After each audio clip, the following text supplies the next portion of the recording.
Olá, este é o material de apoio de algoritmos e programação 2. Meu nome é Marco Mangan. O objetivo deste material é apresentar a resolução do exercício 8 de projeto de classe. O exercício pede uma interface gráfica, deve ser informado um valor de CPF, um número de CPF. Caso tudo dê certo, eu vou precisar mostrar o nome correspondente no cadastro para aquele número de CPF e também a data de nascimento do cadastrado. No caso do CPF inválido ou inativo, qualquer outra natureza de problema que impeça a consulta, eu vou precisar mostrar uma mensagem para o usuário. Para completar essa interface será necessário uma classe Action, que fará então a consulta utilizando as classes CPF e pessoa física que foram feitas no exercício anterior. Então, para começar, eu vou utilizar o projeto do exercício 7, onde nós temos CPF, pessoa física, a classe entrada, que foi usada como estrutura interna para a lista de CPFs, e uma classe adicional que eu criei para fazer testes no CPF. Como é natural no desenvolvimento, eu tenho agora que acrescentar mais classes nesse projeto. Existe uma alternativa no Eclipse que é criar um novo projeto, e esse projeto vai ser de alguma forma vinculado com o projeto anterior. Isso evita que eu tenha um número muito grande de classes, quando na verdade são contextos diferentes. Então eu vou iniciar um novo projeto Java 1.7. E lógico, dentro desse projeto, um projeto novo, eu vou criar um pacote, por acaso com o mesmo nome, o nome que se usa na disciplina. E dentro desse pacote, para começar, eu vou criar um teste simplesmente. Dentro desse teste, vou acrescentar um método main. E dentro do método main, vou tentar criar um CPF.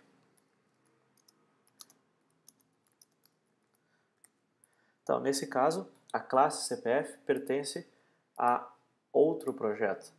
E o Eclipse, na tentativa de localizar essa classe, informa que a classe não existe. Ele oferece uma opção, alterar a configuração do projeto. E aqui eu posso então informar que o projeto 7 é o projeto que de fato tem o complemento deste projeto. Então, ambos projetos estão relacionados.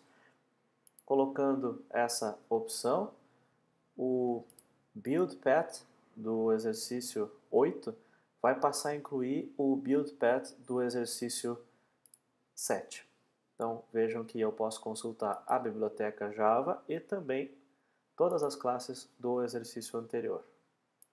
Isso evita então que eu precise trabalhar com muitas classes, já que são projetos diferentes, eles vão ter naturalmente dependência, mas evita de copiar e colar as classes ou também de ter um projeto com muitas classes ao mesmo tempo. Bom, agora que o vínculo está pronto, eu vou criar uma interface gráfica. A interface gráfica, nós estamos usando o Swing Designer. Eu vou criar um JFrame. O nome eu vou chamar de JConsultaCPF. Vou criar então uma classe nova. E agora eu vou passar a utilizar o modo Design, o modo de concepção, o modo de desenho. E o exercício não é sobre interface gráfica, o exercício é sobre actions. Então é necessário que exista uma action. Primeira coisa, eu vou trocar o Layout Manager, para Layout Absolute. Isso permite que eu coloque o componente em qualquer lugar que eu ache conveniente. Eu sei que eu vou precisar que alguém digite um valor de CPF. Então, eu tenho aqui uma caixa de texto, um campo, para digitar o valor do CPF. Eu sei que no retorno eu precisarei de o nome dessa pessoa. Então, imagina que esse aqui será o nome da pessoa. Esse daqui eu colocarei a data de nascimento. A ideia de usar o rótulo é porque a pessoa que faz a consulta não deve alterar os dados. Vamos começar assim, para fazer a interface mais simples possível. Para facilitar a programação, Essa variável se chama TextField, não é um bom nome, eu vou trocar TF. E esse é de fato o CPF. O CPF que eu espero que seja a entrada. Esse rótulo, que já começa com o prefixo LBL, será então o nome. E esse outro rótulo será então o nascimento. Pronto. Não é uma interface bonita, mas eu tenho 3 componentes importantes. A entrada, que é um text field, e 2 saídas, que são os rótulos. Para completar essa ideia, eu preciso que algum componente inicie uma ação, então vai haver um botão que faz a consulta. Bom, esse botão que faz a consulta é justamente sobre ele que nós vamos colocar a ação. Então, nesse caso, criar uma ação nova sobre o botão e essa ação aparece aqui. Essa ação é o principal elemento do enunciado. Essa classe Action, ela tem um nome de variável aqui e eu gostaria que essa ação me lembrasse do que eu estou fazendo. Eu vou chamar ela de Action Consultar para me lembrar que quando eu acionar essa Action haverá uma consulta. Façamos então um teste rápido. A tela está aqui. Imagina que a pessoa digitasse lá um CPF e aí apertasse aqui e eu sei que a ação ocorreu. Quando essa ação ocorrer, eu quero que esse valor e esse valor sejam alterados. Para começar, a gente tem esse código. Vejamos agora uma evolução. Eu vou entrar na ação com um duplo clique. Nota que eu tenho uma classe SwingAction. Aqui eu tenho SwingAction e Action, então polimorfismo de tipo. E lá embaixo eu encontro essa classe SwingAction e aqui eu tenho o nome que a classe apresenta na sua ação. Eu vou alterar isso para consultar CPF e a descrição mais longa será consultar CPF no cadastro geral. O que deve acontecer é, ao entrar na ação, nós vamos encontrar uma mensagem e essa é a base da Action. Vou tentar executar o programa, agora não mais o teste, a execução de fato. E nós temos a tela ali, 1, 2, 3, e consultar CPF. Então, cada vez que eu aperto consultar CPF, perfeito. A ligação entre o text field e o botão e o action está funcionando. Para evoluir essa aplicação, eu preciso saber o que a pessoa digitou no campo CPF. Então aqui, println test, eu trocarei pela consulta do campo que armazena o CPF, que eu deixei o nome tCPF. Então, aqui eu gostaria de saber qual é o conteúdo desse campo, e agora o teste vai ficar diferente. Se eu digitar alguma coisa aqui, a gente vê o valor lá. Pronto. Então, ao consultar o botão, se torna disponível nesse código, nessa action, se torna disponível o valor que a pessoa digitou. O que eu gostaria então? Eu gostaria que, ao realizar a consulta, esses 2 campos devem ser alterados. Bom, a tela, por enquanto, não apresenta muita indicação do que está acontecendo, então eu posso colocar mais rótulos para tentar esclarecer para o usuário que a ação é esperada. Então, tem um rótulo aqui para que eu possa completar a operação. Então, aqui, nome e abaixo, data de nascimento.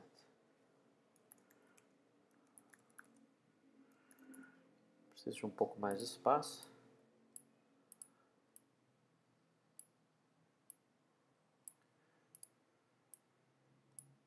Agora eu estou pronto para apagar o conteúdo.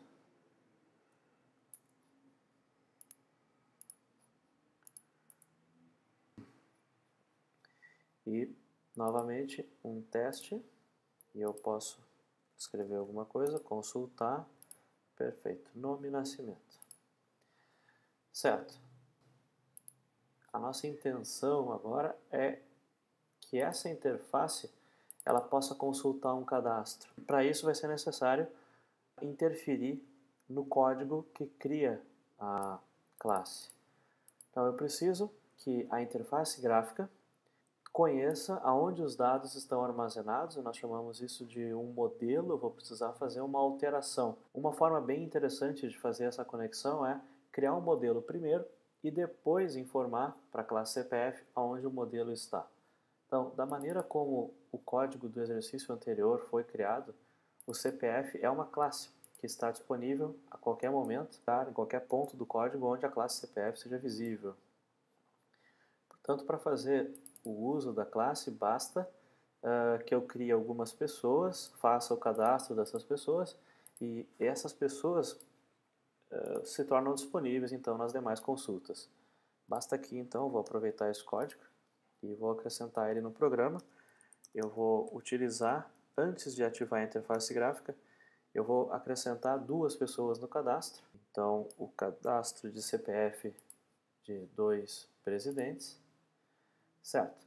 Isso significa que, ao consultar de agora em diante esses 2 CPFs, haverá uma resposta, haverá então um resultado. Logo abaixo, nós temos a action. Se eu consigo o código, consigo o valor do CPF a consultar, que está dentro de um campo, eu posso usar esse CPF e, naturalmente, usar a classe anterior, que já existia, que vai então... Eu posso tentar recuperar a pessoa física que corresponde àquele valor do CPF. Eu vou utilizar a classe CPF, o método estático getCadastro, e isso vai retornar um valor P. Se esse P resulta em nulo, significa que o CPF não foi encontrado. Se, por outro lado, não é nulo, significa que eu encontrei um valor do CPF. Imaginando que eu encontrei um cadastro daquele CPF, significa que eu preciso alterar os campos da tela, aonde aparece LBL nome. Eu preciso alterar o valor do LBL nome. Ah, sim. O LBL nome foi criado como uma variável local. Isso não vai me ajudar muito. Eu preciso fazer uma alteração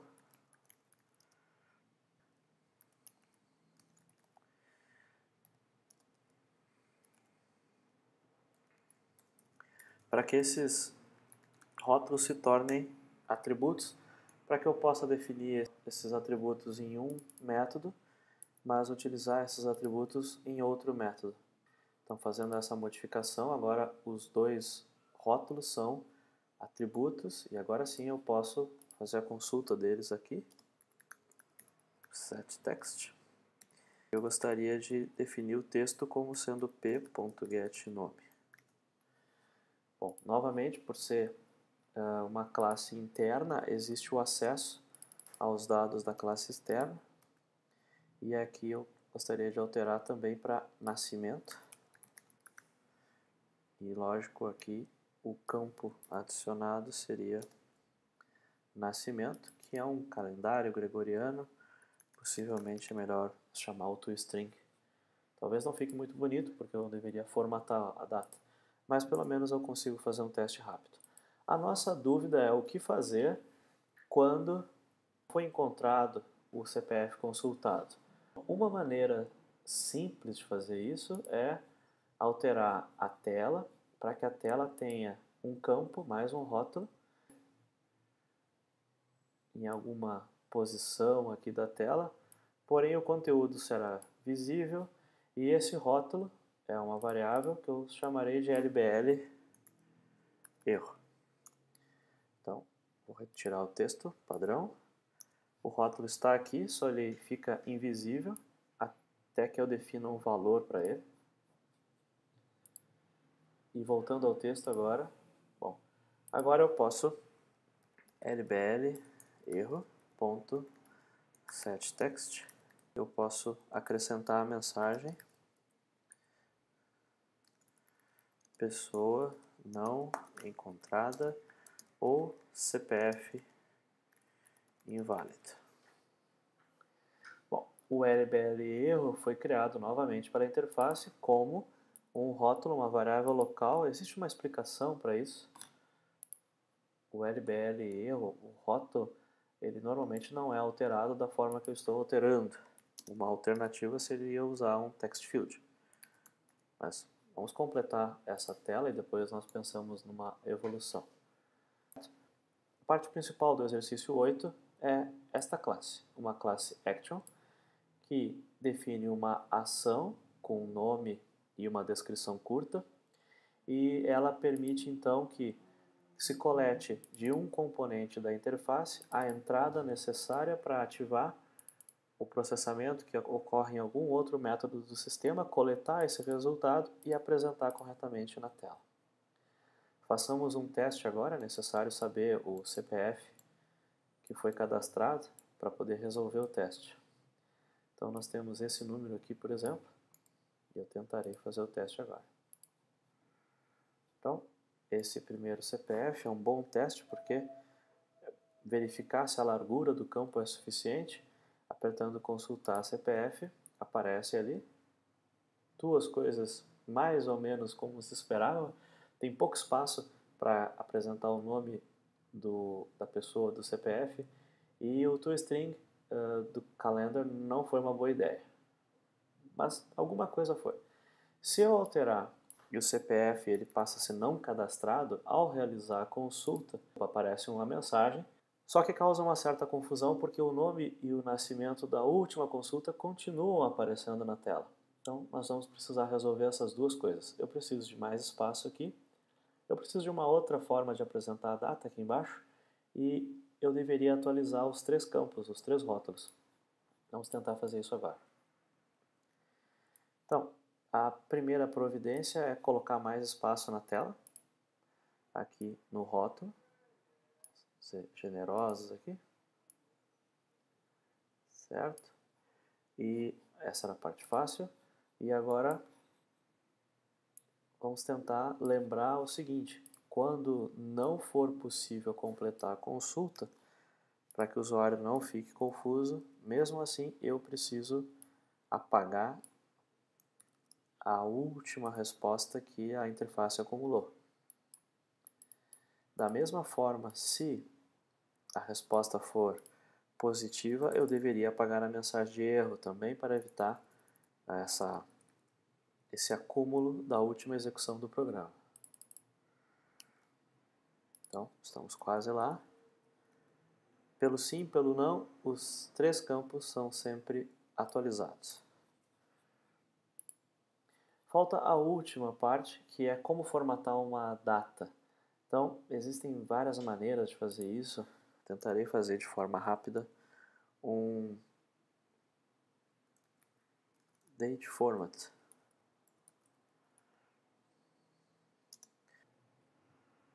Do Java Text. A classe dateFormat ela não tem um construtor, então nesse caso possivelmente eu preciso usar o próprio nome da classe.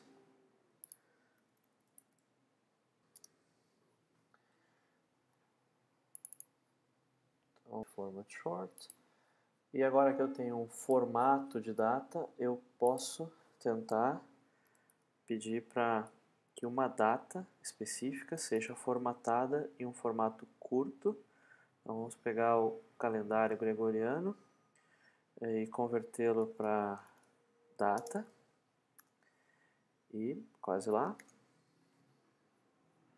Então o que deve aparecer é o resultado do format e não o resultado do toString. Vejamos então. Façamos um teste primeiro, CPF inválido. Certo. Agora voltemos para o teste. Vamos pegar um CPF existente. E opa, parece que era isso. Façamos mais um teste.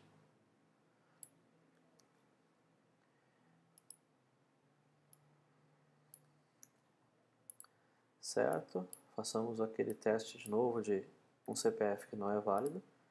E parece que funcionou. Então, acho que dessa vez era isso.